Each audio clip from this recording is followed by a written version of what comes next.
Hello my dear student, मैं Sanjay Kumar Singh USA academy number 1 में आप लोग का पुनः स्वागत करता हूं। मेरे प्यारे छात्रों, जैसा कि आप जानते हैं कि हम आपको आजकल एक्टिव और पैसिव सेंटेंस पढ़ा रहे हैं। मेरे प्यारे छात्रों, जैसा कि कल मैंने आपको बतलाया था कि एक्टिव से पैसिव बनाने के लिए टेंस में परिवर्तन संबंधी नियम का दूसरा पार्ट हमने पढ़ाया था। आज मेरे प्रिय छात्रों, मैं आप लोग को बताने वाला हूं एक्टिव से पैसिव बनाने के लिए तीसरा पार्ट। कैसे हम लोग एक्टिव से पैसिव बनाने के लिए टेंस में परिवर्तन के नियम होते हैं उसे हम आज आसानी से सीखेंगे। मेरे प्रिय छात्रों, आप लोगों से निवेदन है कि आप लोग इस वीडियो पे बने रहिए। अगर वीडियो अच्छा लगता है इसे लाइक, शेयर और सब्सक्राइब करिए और अधिक से अधिक अपने दोस्तों में भेजने का प्रयत्न करिए ताकि अधिक से अधिक बच्चे इस वीडियो से लाभान्वित हो सकें। क्योंकि मेरे प्यारे छात्रों, आज मैं आप लोगों को जीरो से हीरो बनाने के क्रम में एक्टिव पैसिव का तीसरा पार्ट लेकर के आया हूँ। तो आइए हम लोग वक्त को ज़ाया न करते हुए हम लोग शीघ्र ही इसको सीख लेते हैं। तो मेरे प्रिय छात्रों, जैसा कि हम आप लोग को बताए थे कि टेंस में परिवर्तन के नियम, टेंस में परिवर्तन के नियम क्या होते हैं। प्रेजेंट टेंस मैंने आपको कल पार्ट 2 में पढ़ा दिया था। आज हम लोग पार्ट 3 में पास्ट टेंस के में परिवर्तन के नियम को सीखेंगे। मेरे प्रिय छात्रों, आपको जैसा कि स्क्रीन पे दिख रहा होगा कि पास्ट इंडेफिनिट टेंस को जब हम एक्टिव से पैसिव बनाते हैं तो इसे हम लोग पास्ट कंटीन्यूअस टेंस में लेकर के जाते हैं। मेरे प्रिय छात्रों, जैसा कि आपको पता होगा कि जब एक्टिव से पैसिव हम लोग बनाते हैं तो प्रेजेंट पास्ट इंडेफिनिट टेंस का सेंटेंस पास्ट कंटीन्यूअस टेंस में बनता है। पास्ट इंडेफिनिट टेंस की जो हेल्पिंग वर्ब होती है मेरे प्यारे छात्रों, वर्ब का सेकेंड फॉर्म होता है। क्या होता है? वर्ब का सेकेंड फॉर्म होता है जो कि पास्ट कंटीन्यूअस टेंस में जाता है पैसिव वॉइस में। तो यहाँ पे हम लोग हेल्पिंग वर्ब वाज या वेयर प्लस वर्ब का थर्ड फॉर्म इस्तेमाल करते हैं। तो मेरे प्रिय छात्रों, जैसा कि आपको समझ लग गया होगा, आइए हम लोग दूसरे फॉर्म की तरफ बढ़ते हैं, पास्ट कंटीन्यूअस टेंस। तो मेरे प्रिय छात्रों, पास्ट कंटीन्यूअस की पैसिव हम पास्ट कंटीन्यूअस टेंस में ही बनाते हैं, पास्ट कंटीन्यूअस टेंस में ही बनाते हैं। मेरे प्यारे छात्रों, जैसा कि आप जानते हैं कि पास्ट कंटीन्यूअस का जो हेल्पिंग वर्ब होता है वाज या वेयर प्लस वर्ब का आईएनजी फॉर्म होता है। लेकिन मेरे प्रिय छात्रों, जैसे ही हम लोग पास्ट कंटीन्यूअस टेंस को पैसिव वॉइस में बनाते हैं तो पैसिव वॉइस में बनाते हैं तो पास्ट कंटीन्यूअस टेंस में हमारा सेंटेंस वाज या were plus being BEING being के साथ वर्ब का थर्ड फॉर्म करके बनाया जाता है। तो मेरे प्यारे छात्रों, आपको बात समझ में लग गई होगी कि पास्ट कंटीन्यूअस टेंस की पैसिव पास्ट कंटीन्यूअस टेंस में ही बनता है। तीसरा जो हमारा फॉर्म है पास्ट परफेक्ट टेंस। तो पास्ट परफेक्ट टेंस की पैसिव हम लोग पास्ट परफेक्ट कंटीन्यूअस टेंस में बनाते हैं। मेरे प्यारे छात्रों, जैसा कि आपको पता है कि पास्ट परफेक्ट टेंस की जो हेल्पिंग वर्ब होती है वो हैड होती है और हैड प्लस वर्ब का थर्ड फॉर्म होता है। लेकिन जैसे ही हम लोग इसे पैसिव वॉइस में बनाते हैं तो हमारा हैड प्लस बीन और plus had plus been plus verb का थर्ड फॉर्म के साथ हम इसकी पैसिव बना लेते हैं। तो मेरे प्रिय छात्रों, आपको समझ लग गया होगा कि हम लोग आपको समझ लग गया होगा कि हम लोग पास्ट परफेक्ट टेंस की passive past perfect continuous tense में जा कर के बनाते हैं। मेरे प्रिय छात्रों, आइए चौथे पार्ट को हम लोग समझते हैं। चौथा हमारा पार्ट है पास्ट परफेक्ट कंटीन्यूअस टेंस। तो मेरे प्रिय छात्रों, जैसा कि आपको पता है कि पास्ट परफेक्ट कंटीन्यूअस टेंस की जो पैसिव होती है नहीं बनती है। क्यों? क्योंकि ऑलरेडी इस प्रकार के सेंटेंस में हैड प्लस बीन लगा होता है, जो कि पैसिव होने का एक संकेत देती है। मेरे प्रिय छात्रों, यही वजह है कि हम लोग पास्ट परफेक्ट कंटीन्यूअस टेंस की पैसिव नहीं बनाते हैं। जैसा कि हम पहले भी बता चुके हैं कि present perfect continuous tense, past perfect continuous tense और फ्यूचर परफेक्ट कंटीन्यूअस टेंस और फ्यूचर परफेक्ट कंटीन्यूअस टेंस की पैसिव नहीं बनती है। तो मेरे प्रिय छात्रों, आइए हम इसे एक एक करके एग्जाम्पल से समझ लेते हैं। तो सबसे पहले हम लोग देखेंगे पास्ट इंडिफिनिट टेंस की पैसिव वॉइस। तो पास्ट इंडिफिनिट टेंस की passive voice past continuous tense में बनती है। आइए इसे एग्जाम्पल से हम सीख लेते हैं। मेरे प्रिय छात्रों, जैसा कि आपको पता है कि पास्ट कंटीन्यूअस टेंस की जो पैसिव होती है उसका हमने एक एग्जाम्पल लिखा है।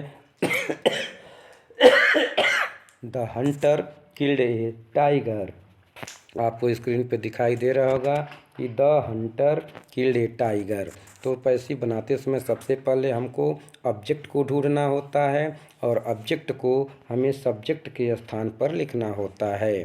तो ए टाइगर को हमने सब्जेक्ट के स्थान पर लिखा है, तो ए टाइगर। और चूँकि ए टाइगर आपका सिंगुलर नंबर का करता है, इसलिए हम इसके साथ पास्ट कंटीन्यूअस टेंस में वाज का प्रयोग करते हैं। वाज का प्रयोग करते हैं। हमने हेल्पिंग वर्ब वाज लिखा और मेन वर्ब का थर्ड फॉर्म चूँकि किल्ड ऑलरेडी लगा हुआ है, इसलिए हम किल्ड को जैसे है वैसे ही यहाँ पे लिख लेंगे।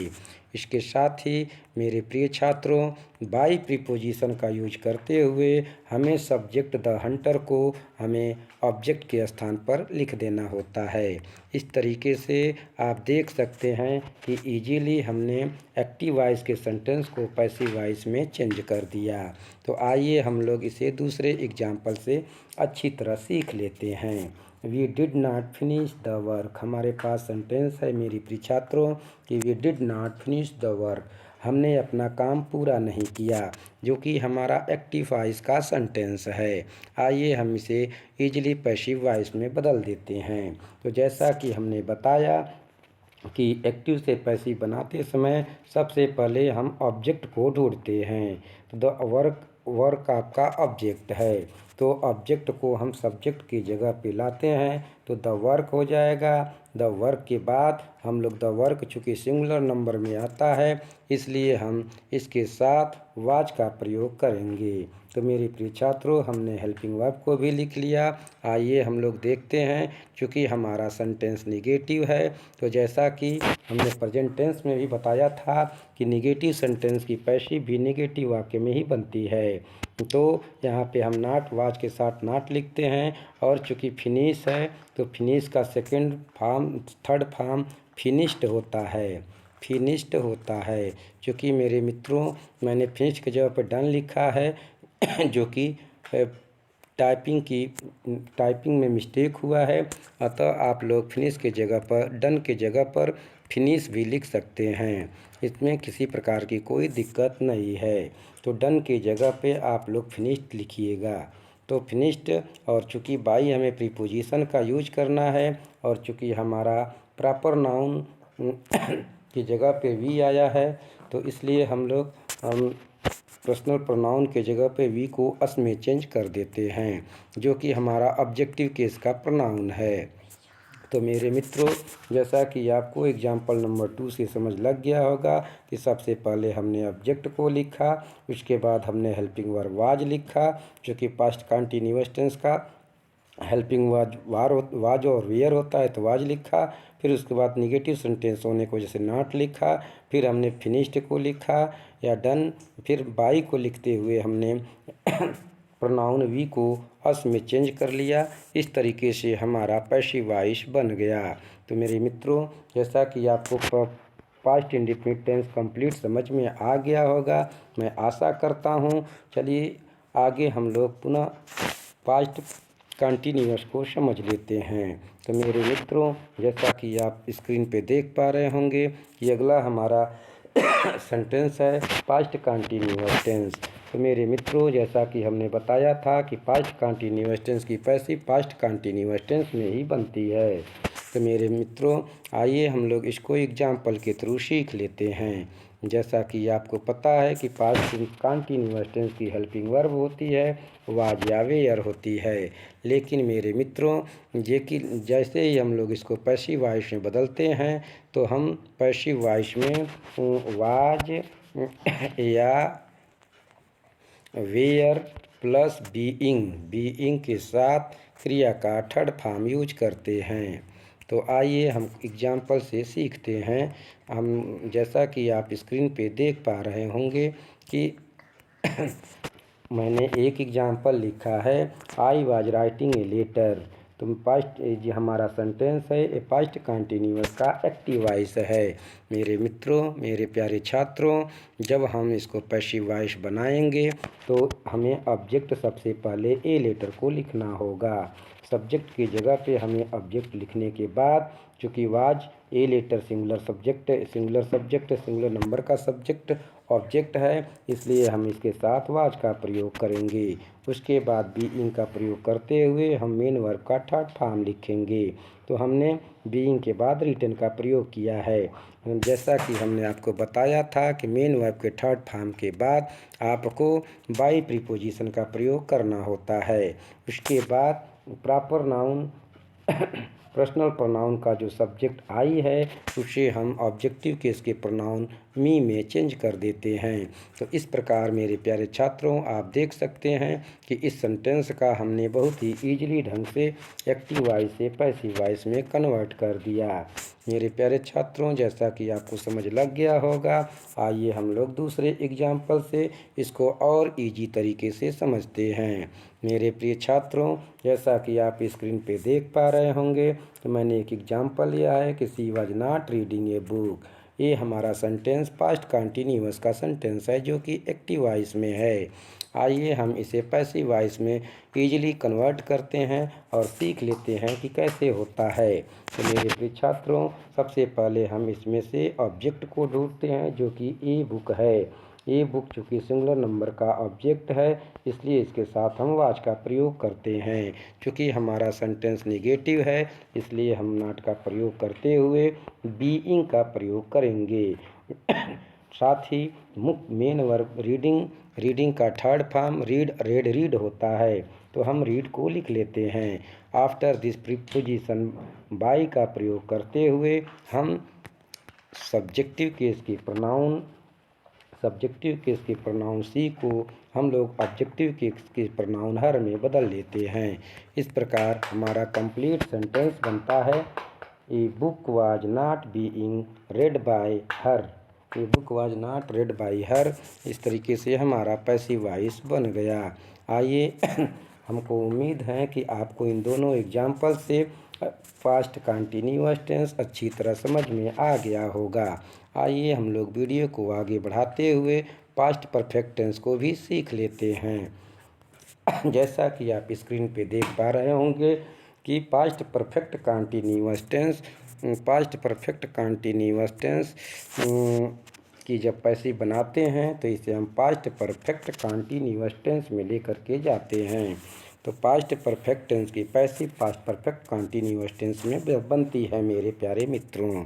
तो आइए हम इसको भी इजीली एग्जाम्पल के थ्रू सीख लेते हैं। सबसे पहले आपको एग्जाम्पल दिख रहा होगा, ही हैड फिनिश्ड द वर्क, जो कि हमारा एक्टिव वॉइस है। मेरे प्यारे छात्रों, ही हैड फिनिश्ड द वर्क में सबसे पहले पैसिव बनाने के लिए हमें ऑब्जेक्ट को ढूंढना होता है। तो ऑब्जेक्ट हमारा द वर्क है जिसको हमें सब्जेक्ट के स्थान पर लिखना है। आफ्टर दिस वर्क आपका सिंगुलर नंबर का ऑब्जेक्ट है, इसलिए इसके साथ हम लोग हैड का प्रयोग करते हैं। क्योंकि आपको एक बात और बताना चाहते हैं कि पास्ट परफेक्ट टेंस में एक ही से हेल्पिंग वर्ब होता है, हैड।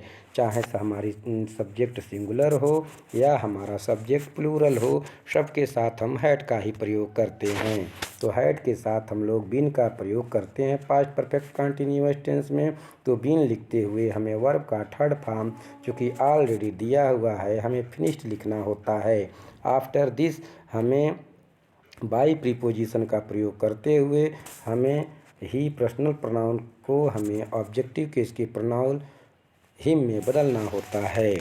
इस तरीके से मेरे प्रिय छात्रों, आपको समझ में लग गई होगी कि he had finished the work active voice की passive voice the work had been finished by him होता है। तो आइए मेरे मित्रों, इस बात को और इजीली हम लोग दूसरे एग्जाम्पल से सीख लेते हैं। मेरे प्यारे छात्रों, जैसा कि आप स्क्रीन पे देख पा रहे होंगे कि हमने सेंटेंस लिखा है they had not washed the coat. इसका अर्थ होता है मेरे प्यारे छात्रों कि उन्होंने कोट को नहीं धुला है, नहीं धुला था। तो मेरे प्रिय छात्रों, नहीं धुल लिया था। तो मेरे प्रिय छात्रों, इसकी पैसिव बनाने के लिए हमें सबसे पहले ऑब्जेक्ट कोट को उठाना पड़ता है और कोट ऑब्जेक्ट द कोट को हम सब्जेक्ट के जगह पर लिखते हैं। आफ्टर दिस हम द कोट चूँकि सिंगुलर नंबर का प्रोनाउन है, जैसा कि मैंने कहा इसमें सिंगुलर प्लूरल दोनों के साथ हैड लगता है, इसलिए आप यहाँ हैड का प्रयोग करते हैं। क्योंकि हमारा सेंटेंस निगेटिव फॉर्म में है, इसलिए हमें यहाँ हैड के साथ नॉट भी लिखना होता है। आफ्टर दिस हम लोग मेन वर्ब का थर्ड फॉर्म लिखते हैं। चूँकि ऑलरेडी वास्ट लिखा हुआ है, तो हमने थर्ड फॉर्म वास्ट लिखा। आफ्टर दिस हमें बाई प्रीपोजिशन का प्रयोग करते हुए सब्जेक्टिव केस के प्रोनाउन दे को हमें ऑब्जेक्टिव केस के प्रोनाउन देम में लिखना होता है। और इस तरीके से मेरे प्यारे छात्रों, आप देख सकते हैं कि they had not wash the coat की पैसिव होती है the coat had not been washed by them, जो कि हमारा शुद्ध पैसिव बहुत ही ईजिली बन जाता है। मेरे प्यारे छात्रों, जैसा कि आपको समझ लग गया होगा, आइए वीडियो को हम आगे बढ़ाते हुए इसके अन्य पहलुओं को भी सीख लेते हैं। मेरे प्रिय छात्रों, जैसा कि आप देख सकते हैं कि बात हम करने वाले हैं पास्ट परफेक्ट कंटीन्यूअस टेंस की। तो प्रिय छात्रों, पास्ट परफेक्ट कंटीन्यूअस टेंस की पैसिव नहीं बनाई जाती है, जैसा कि हमने आपको पहले ही बता दिया है।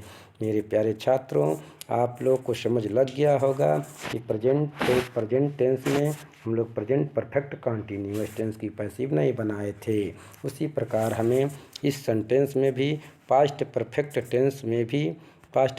कंटीन्यूअस टेंस में भी हमें पास्ट परफेक्ट कंटीन्यूअस टेंस की पैसिव नहीं बनाई जाती है और न ही बनती है। क्योंकि ऑलरेडी इस प्रकार के सेंटेंस हैड प्लस बीन के साथ आते हैं, जो कि हैड प्लस बीन के साथ अगर मेन वर्ब का थर्ड फॉर्म हम लोग लिख देते हैं तो ऑलरेडी इस प्रकार के सेंटेंस पैसिव मान लिए जाते हैं। तो मेरे मित्रों, आपको बात समझ में लग गई होगी। आज के लिए बस इतना ही। अगला शेष वीडियो में हम लोग मिलते हैं। मेरे प्यारे छात्रों, अगर आपको हमारी वीडियो अच्छी लगी हो तो प्लीज़ मेरी इस मेहनत के लिए एक लाइक, कमेंट और शेयर और सब्सक्राइब करने की कृपा करें। मेरे प्यारे छात्रों, आप लोगों का एक लाइक, एक शेयर, एक कमेंट हमारे मनोबल को बढ़ाता है और हम अधिक से अधिक ज्ञानवर्धक वीडियो ले करके आप लोगों के बीच आने के लिए प्रेरित होते हैं।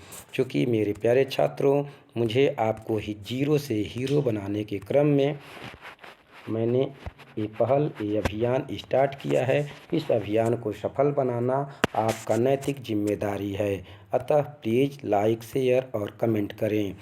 Thank you. जय हिंद, जय भारत।